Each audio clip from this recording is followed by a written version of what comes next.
ബലിരാജാവിൻ്റെ കഥയിൽ സാത്വിക വൃത്തിയെ സമർപ്പിക്കണം ഭഗവാന്. അതായത് നമ്മൾ പറയില്ലേ, അയാൾ വളരെ സാത്വികനാണ്, അതുകൊണ്ട് മോക്ഷം കിട്ടില്ല, അതിനെയും കൊടുക്കണം.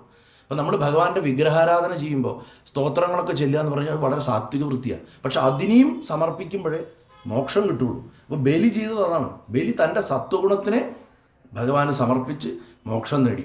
അങ്ങനെ അത്രയും എത്തി ഒരു സാധകൻ എന്നുണ്ടെങ്കിൽ, ആദ്യം നമ്മൾ ഗജേന്ദ്രനായിരുന്നു, ഗജേന്ദ്രൻ്റെ ലെവലിൽ നമ്മൾ രക്ഷപ്പെട്ടു. അത് കഴിഞ്ഞിട്ട് നമ്മൾ സമുദ്രമഥനത്തിൽ നമ്മൾ പങ്കുകൊണ്ടു, അതിൽ നമ്മൾ രജോഗുണത്തിനെ അവിടെ ഭഗവാനെ സമർപ്പിച്ചു. അടുത്ത് നമ്മൾ ബലിയുടെ കഥയിൽ വന്നു. ഇപ്പോൾ ബലിയെപ്പോലെ നമ്മൾ സത്വഗുണം കൊടുത്തു കഴിഞ്ഞാൽ പിന്നെ നമ്മുടെ മനസ്സിൽ ഏത് ആക്ടിവിറ്റിയും ബ്രഹ്മാകാരവും. നമ്മൾ എന്തിലിടപെട്ടാലും, നമ്മൾ വീട് പണിതാലും കാറ് വാങ്ങിയാലും എന്താ പറയുക എക്സ്കർഷൻ പോയാലും എവിടെ പോയാലും നമ്മൾ ബ്രഹ്മത്തെ കാണാൻ പഠിക്കുക എന്നുള്ളൊരവസ്ഥയിലെത്തും. ബ്രഹ്മാകാര വൃത്തി നമ്മളിൽ ഉറയ്ക്കും.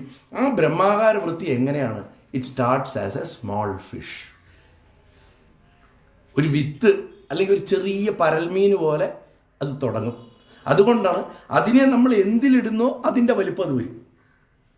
അതിനെ ആദ്യം ഒരു കമണ്ടലിലിട്ടു, അത് വലുതായി, ബക്കറ്റിലിട്ടു, ബക്കറ്റ് നിറഞ്ഞു, ടബിലിട്ടു, ടബ് നിറഞ്ഞു, കുളത്തിലിട്ടു, കുളം നിറഞ്ഞു, തടാകത്തിലിട്ടു, തടാകം നിറഞ്ഞു, നദിയിലിട്ടു, നദി നിറഞ്ഞു, കടലിൽ കൊണ്ടിട്ടു, കടൽ നിറഞ്ഞിട്ട് പിന്നെ അതിന് പോകാൻ സ്ഥലമില്ല.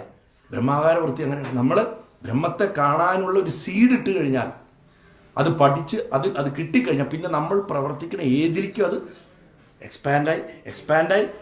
ഇതാണ് മത്സ്യാവതാര കഥയുടെ തത്വം. കൂടുതൽ